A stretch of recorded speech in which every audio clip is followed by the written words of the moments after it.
Olá pessoal, nessa videoaula vamos falar do teorema do confronto e do teorema do anulamento. Nessa videoaula vai ser essencialmente bem repetido sobre a aula que a gente fez de duas variáveis do teorema do confronto e no final a gente vai fazer um exemplo em que vai ter três variáveis e como aplicar o teorema do confronto.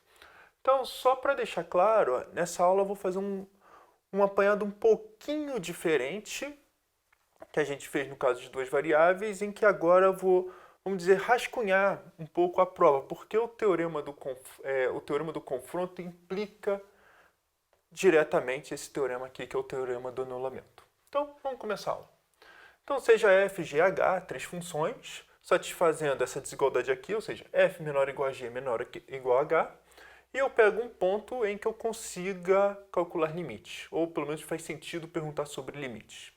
Então, esse fecho de U menos o conjunto dos pontos isolados, ou se preferir, o conjunto dos pontos de acumulação. Essencialmente, uma parte técnica para dizer que eu posso calcular limite.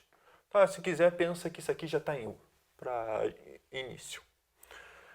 Suponha que o limite de f num ponto x, y, z, x0, y0, z0, vai para L. E o limite de h também vai para L.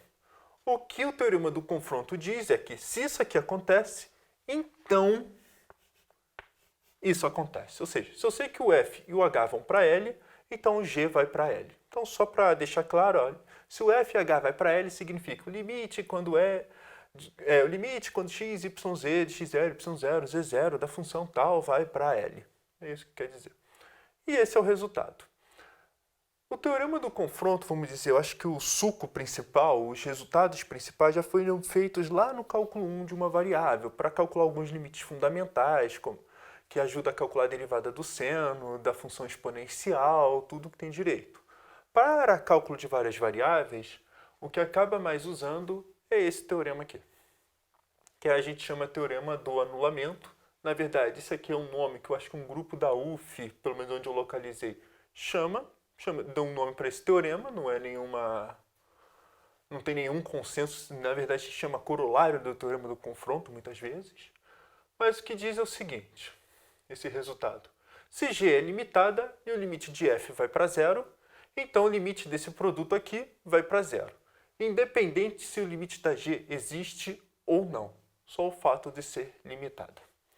Então, vamos dar uma explicação um pouquinho mais detalhada disso, porque isso aqui a gente fala que é uma consequência direta do teorema do confronto, mas a ideia é o seguinte. Então, dizemos que uma função g é limitada se existe um m positivo, tal que módulo de g é menor ou igual a m.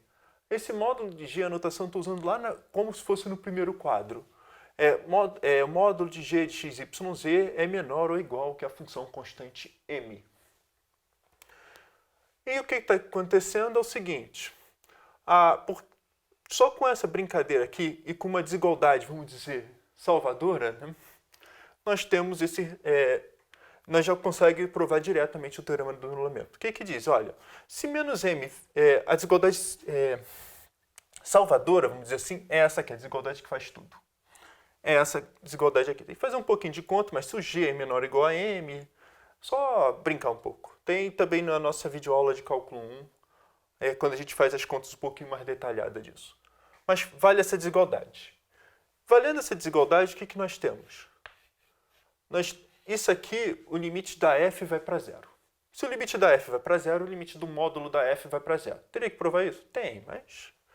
Ou já pode usar que composto, função contínua é contínua. Se isso aqui vai para zero, pelo mesmo argumento, isso aqui vai para zero. Pelo teorema do confronto, isso aqui vai para zero. Então, isso aqui acaba provando que o módulo da f de g de x, y, z vai para zero. Novamente, como que o módulo vai para zero, então agora vai ter que argumentar que o f vezes g, sem o módulo, também vai para zero. Aí, x, y, z, vai escrevendo aqui. E essa é basicamente a ideia da demonstração. Falar que isso aqui sai direto, depois a gente só coloca, vamos dizer, um layout e escreve legal isso. Bom, finalmente, vamos para um exemplo. Vamos querer calcular esse limite aqui.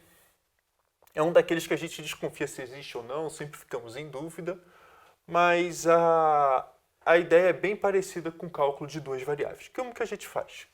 Coloca tudo em módulo. Eu sei que o módulo de x é igual a raiz quadrada de x2. Isso aqui é menor ou igual a... Agora vamos botar um raiz quadrada gigantesca aqui. x2 mais um positivo. Tá? Ou seja, isso aqui é menor ou igual a isso, porque eu estou somando mais um termo. E estou somando mais ainda. Isso aqui já vale.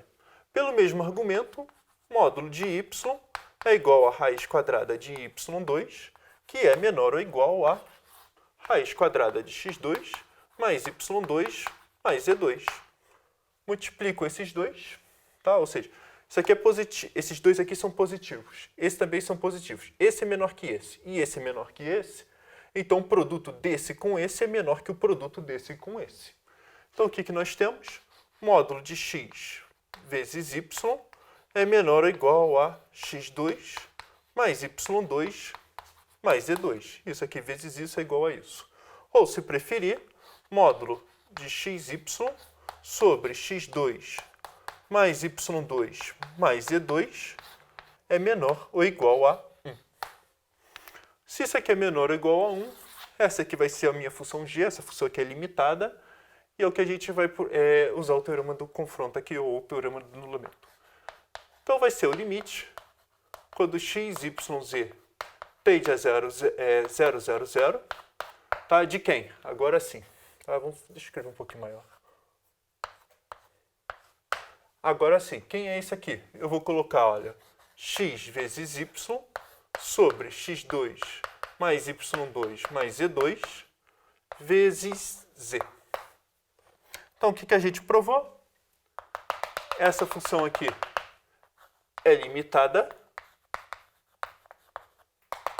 Essa aqui vai para zero.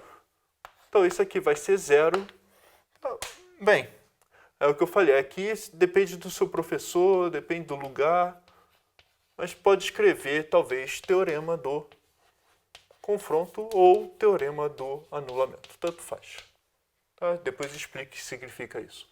Mas, basicamente, é isso que a gente queria fazer e falar um pouco nessa videoaula.